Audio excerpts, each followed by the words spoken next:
নেক আমাল তুমি কবুল করো। আমাদের জীবনের গুনাহগুলি মাফ করো। আমার মসজিদের জন্য অনেক টাকা পয়সা দান করেছে, অনেক অবদান তার আছে আল্লাহ, তুমি এই ছেলেটাকে মাফ করে জান্নাতের বাসিন্দা হিসেবে কবুল করো আল্লাহ।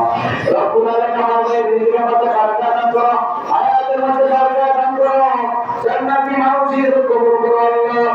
আমরা জান্নাতি মানুষ হতে চাই, এই দুনিয়ায় থেকে বিদায় নিয়ে কবরে যাচ্ছি হতে যাব, তুমি আমাদের সকলকে জান্নাতি মানুষ হিসেবে কবুল করো।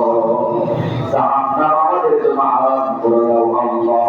ওই সে তোমার কাছে দরখাস্ত আল্লাহ, যা কিছু বললাম আল্লাহ তুমি সব শুনেছো আল্লাহ, মেহেরবানি করে তুমি কবুল আর মঞ্জুর করে দাও আল্লাহ।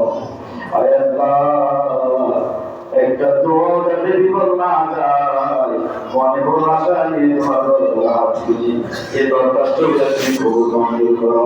ইলিয়াস ভাই আব্বা আম্মা বেগম কবরে শুয়েছেন, বসেছেন, আল্লাহ তাআলা আমার জীবনের গুনাহগুলি মাফ করে দাও, কবরটাকে তুমি জান্নাতের টুকরা বানিয়ে দাও, কবরটাকে তুমি জান্নাতের বাগান বানিয়ে দাও।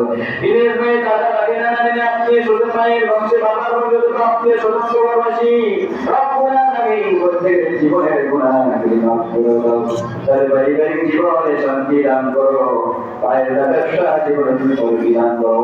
পরিশেষে তোমার কাছে দরখাস্ত তুমি আমাদের পরিবার কবুল করো, আমাদের জন্য উত্তর দিকে ব্যবস্থা করে দাও আল্লাহ। রব্বানা ইগফির ওয়ালিওয়ালিদাইয়া ওয়ালিলমুমিনিনা ইয়াওমা ইয়াকুমুল হিসাব। আল্লাহুম্মা হাসিবনি হিসাবান ইয়াসীরা, আল্লাহুম্মা حاسبني حسابا يسيرا، اللهم حاسبني حسابا يسيرا.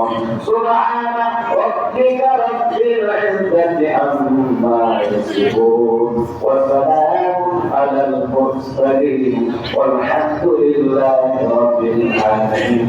لا إله إلا الله محمد رسول الله.